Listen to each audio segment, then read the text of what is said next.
Hata kama upendi Anne Waiguru, ukifika Kirinyaga heshimu Anne Waiguru.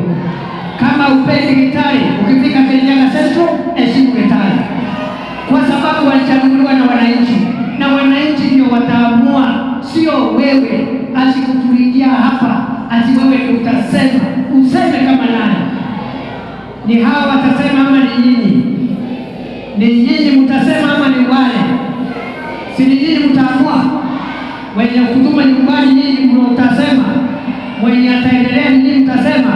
Wangapi wanasema viongozi waheshimiwe, viongozi waheshimiwe? Ile nyingine mimi nataka kuambia watu wanatembea Kirinyaga hapa.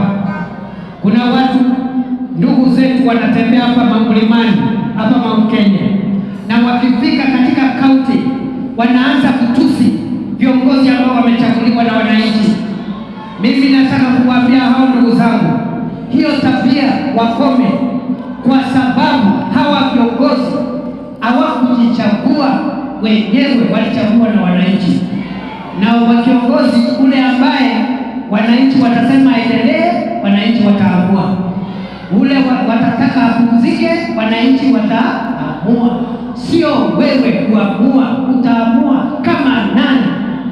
Wewe ukitaka kuamua, uende kwako nyumbani ukaamue mambo ya kwako wewe na bibi yako. Mimi najua gavana wetu my sister Waiguru amemaliza second term na anajipanga hapo mbele, anajipanga, ajipange.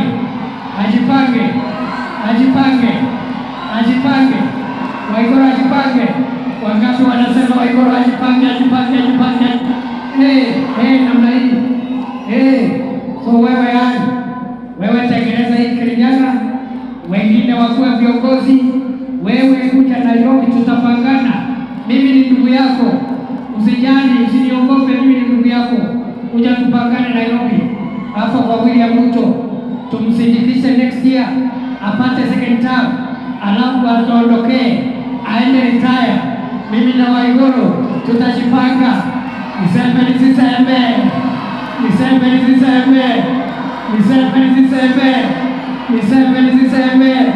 Wangapi wanasema tufanye kazi pamoja? Mimi nataka niseme kwamba serikali ni kubwa, tutatoshea. Usiwe na wasiwasi, tutajipanga. Sisi sio wapumbavu. So allow your governor, tupangane na yeye atoke Kirinyaga, legi hapo juu, namna hii tutajipanga hapo mbele. Niko kana tego. Tufanye kazi na Waiguru, tufanye kazi na Anne Waiguru pale mbele, alafu next year tupatie William Ruto apate second term. Akipata second term tumwambie bye bye, aende retire kama Uhuru Kenyatta.